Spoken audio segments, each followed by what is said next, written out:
My name is Emily.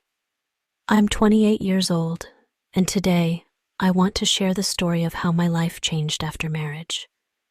You see, before my marriage, I had dreams. Dreams of finding my soulmate, of living a life filled with love and happiness. And for a while, I thought I had found it. It all started 3 years ago when I met Ryan. He was everything I had ever wanted in a partner. Tall, charming, with a smile that could light up a room. We met at a friend's wedding, and it was like something out of a movie. I still remember the way he looked at me from across the room. It was as if, in that moment, no one else existed but us. Ryan approached me with such confidence, yet there was a softness in his voice that made me feel at ease. "Hi," he said. "I'm Ryan. And you are the most beautiful woman I've seen tonight." I laughed nervously, not knowing what to say.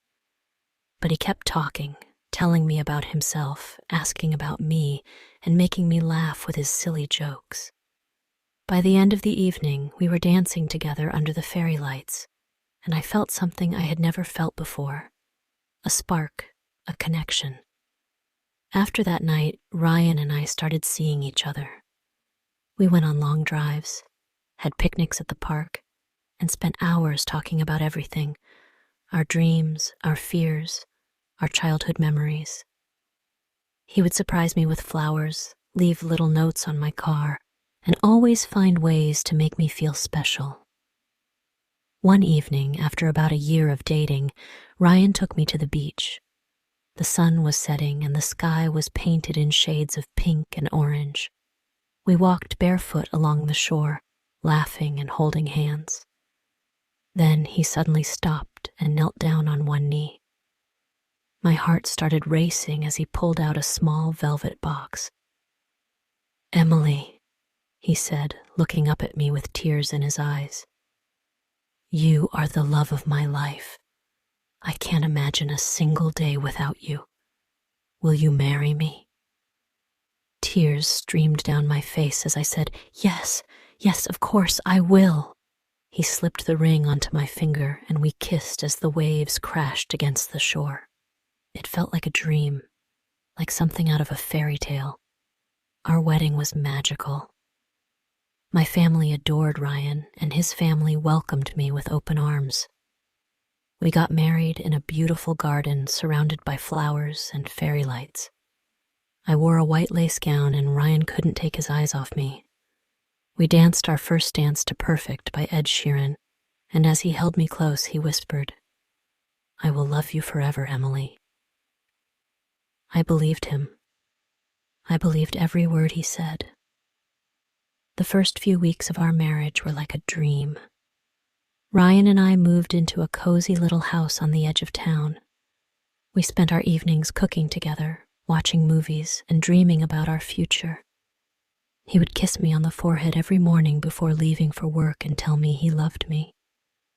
But then, everything changed. It started with small things. Ryan would come home from work looking stressed. He became quieter, more distant. At first, I thought he was just tired, but then he started getting angry over the smallest things. If dinner wasn't ready on time, or if I asked too many questions about his day, he would snap. One night he yelled at me for accidentally breaking a glass. His voice was so loud and his face was so red I barely recognized him. "I'm sorry, Ryan," I said, trembling. But he didn't calm down. He stormed out of the house and didn't return until hours later. As days turned into weeks, Ryan's behavior became more unpredictable. One night, I woke up to find him gone. Panicked, I searched the house and found him standing on the roof, staring at the sky. "Ryan!" I called out, my voice shaking. "What are you doing up here?" He turned to me, his eyes wild. "Do you hear them, Emily? The voices? They won't stop." I froze. Voices? What was he talking about? That's when I realized something was wrong. Terribly wrong. Ryan wasn't just stressed. He was battling something much deeper. something he had never told me about. "Ryan," I said softly, taking a cautious step toward him. "Come inside. It's cold out here. We can talk, okay? Whatever it is, I'm here for you." He hesitated for a moment, then nodded slowly and followed me down. I made him some tea and sat beside him on the couch. He held the cup, staring into it as if it held the answers to all his problems. "Ryan," I said gently, "are you okay? You can tell me anything." For a moment I thought he might open up, but then he shook his head and gave me a weak smile. "I'm fine, Emily. Just a bad day, that's all." Over the next few weeks, Ryan's behavior became more erratic. He would wake up in the middle of the night, pacing the room and muttering to himself. Sometimes I'd find him sitting in the dark, staring at nothing. When I tried to talk to him, he'd either brush me off or get angry. Once, when I asked him why he was so stressed, he yelled, "Why can't you just leave me alone?" and slammed the door. But it wasn't just the anger that worried me. It was the fear in his eyes. He looked like a man haunted by something I couldn't see.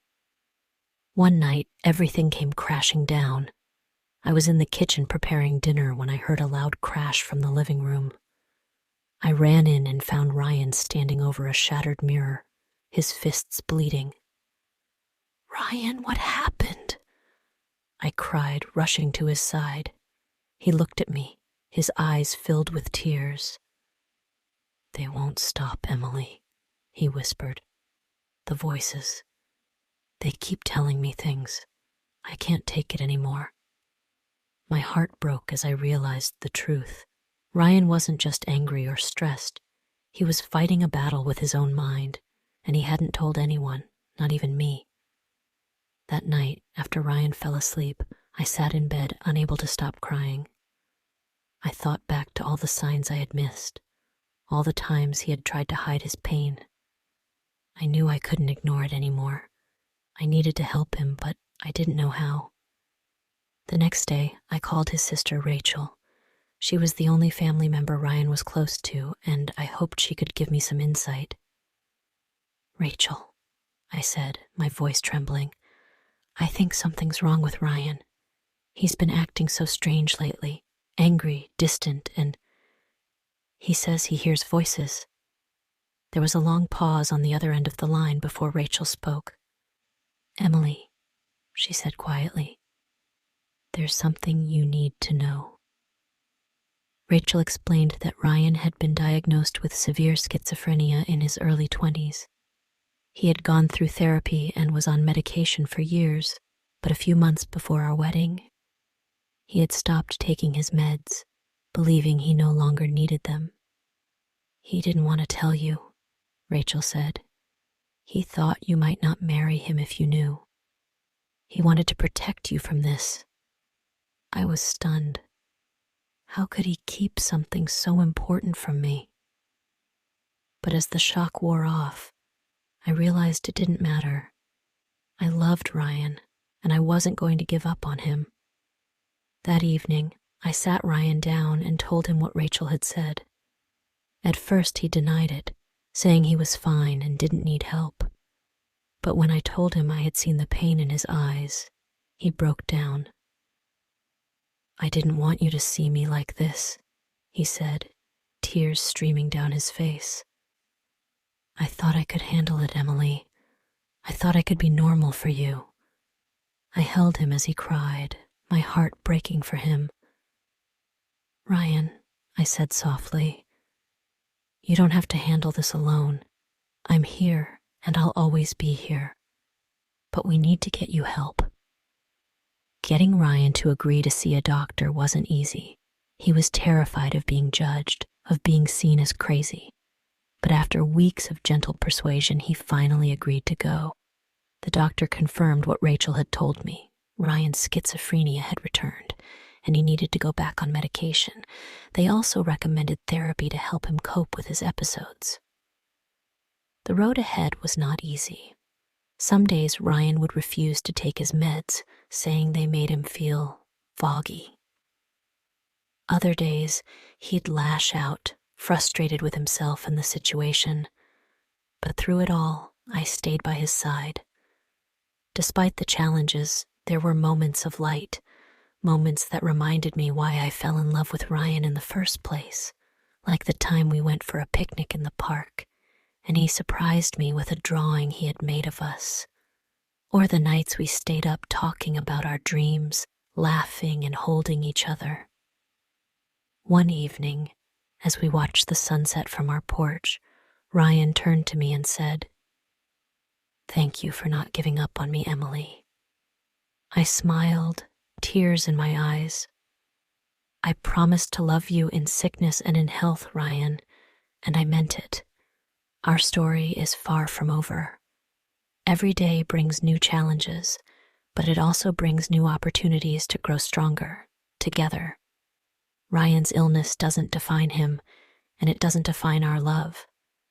But if there's one thing I've learned from all of this, it's that love is not about perfection. It's about standing by each other through the storms, even when the skies seem darkest." As days turned into months, Ryan's behavior worsened. Despite the therapy and medication, his mood swings became more severe. He would go from being the loving, gentle man I had married to someone I didn't recognize. The yelling became a daily occurrence, and his anger seemed to have no limits. One night, after another argument over something trivial, he slammed his fist on the table so hard it shook. "Why do you always make me feel like I'm not enough?" he shouted, his face red with rage. I froze, tears streaming down my face. "Ryan, I'm trying to help you. Why can't you see that?" But my words only seemed to anger him more. He stormed out of the house, leaving me alone in the deafening silence. The next morning, I decided I couldn't handle it on my own anymore. I called my parents and told them everything. My mom, always the voice of reason, listened patiently. "Emily," she said gently, "I know you love him, but love isn't supposed to make you feel this way. You've done everything you can, but you need to think about yourself too." Her words hit me hard. For months, I had been so focused on helping Ryan that I had completely neglected my own mental and emotional well-being. I was exhausted, constantly walking on eggshells, afraid of what might set him off next. That night, I sat alone in our bedroom, looking at our wedding photo. I remembered the vows we had made to love and support each other through good times and bad. But how do you keep a vow when the person you love no longer treats you with love or respect? I thought about the woman I used to be, happy, confident, full of dreams. I didn't recognize that woman anymore. For the first time, I asked myself a question I had been avoiding. Is this the life I want? And for the first time, I allowed myself to answer honestly. The next day, I told Ryan we needed to talk. He sat across from me, looking tired and distant. "Ryan," I began, my voice trembling, "I love you. I always have, and I always will. But I can't keep living like this. I'm exhausted, and I feel like I've lost myself." He looked at me, his eyes filled with a mix of sadness and anger. "So what are you saying, Emily? You're giving up on me?" "No," I said softly. "I'm not giving up on you. But I can't save you, Ryan. You need to save yourself. And I can't do that for you." It was the hardest decision I had ever made, but I knew it was the right one. The next few weeks were a whirlwind of lawyers, paperwork, and tears. Ryan begged me to stay, promising he would change, but I had heard those promises before. "I'm not leaving because I don't love you," I told him during one of our last conversations. "I'm leaving because I love myself enough to know I deserve better." After the divorce, I moved back in with my parents. At first, I felt like a failure, as a wife, as a person. But with time, I began to heal. I started going to therapy, where I learned to process everything I had been through. I also started rediscovering myself. I took up painting, something I had loved but had stopped doing during my marriage. I reconnected with old friends and began to rebuild my confidence. 2 years later, I was a completely different person, stronger, wiser, and happier. One sunny afternoon, while sitting at a cafe, a man approached me. He had kind eyes and a warm smile. "Hi," he said. "I couldn't help but notice you from across the room. Would you mind if I joined you?" I hesitated for a moment, then smiled. "Sure." We spent hours talking, and for the first time in years, I felt something I thought I had lost: hope. Today, as I sit here telling you this story, I realize that my marriage to Ryan was both the hardest and most important chapter of my life. It taught me the true meaning of love, not just for someone else, but for myself. I don't blame Ryan for what happened. He was fighting battles I couldn't understand, and I hope he finds peace someday. But I've learned that sometimes the best way to love someone is to let them go. Life doesn't always go the way we plan, but it has a way of leading us to where we're meant to be. For me, that meant walking away from a relationship that was breaking me and finding the strength to start over. And as I look forward to this new chapter of my life, I carry with me the most important lesson I've ever learned. What appears perfect isn't always real, but what's real is always worth fighting for. Emily's story carries two very powerful lessons for anyone who is starting their journey with someone new or thinking about making a lifelong commitment. The first lesson she shared is this: think carefully before taking any big decision. Love can feel magical and overwhelming, especially in the beginning when everything seems perfect. But love alone isn't enough to build a life together. It's important to take the time to truly understand the person you're committing to. Do they share your values? Can they communicate with kindness even during disagreements? Are they willing to face life's challenges together with you? Emily admitted that she rushed into her marriage with Ryan, swept away by the romance of it all. She trusted her heart, but she didn't take the time to ask deeper questions or notice the red flags that were there. While love is important, it's equally important to approach such decisions with clarity and thoughtfulness. Life isn't a fairy tale. It's real, and it requires real effort. The second equally vital lesson she learned is this: a person is not always what they appear to be. What we see on the surface is often just one part of someone's story. Ryan seemed perfect, kind, romantic, and thoughtful. But beneath that exterior, he was battling issues that Emily only discovered after they were married. This doesn't mean you should distrust everyone you meet, but it does mean you should take the time to truly get to know someone before committing your life to them. Observe how they handle stress, how they treat others, and how they respond when things don't go their way. Don't let appearances blind you to the truth. Emily's experience is a reminder that love should not just feel right, it should also make sense. A lifelong commitment is one of the biggest decisions you'll ever make, and it deserves your patience, your attention, and your wisdom. Before starting a life with someone, ask yourself, do I truly know this person? Are we ready to grow together, even through the hard times?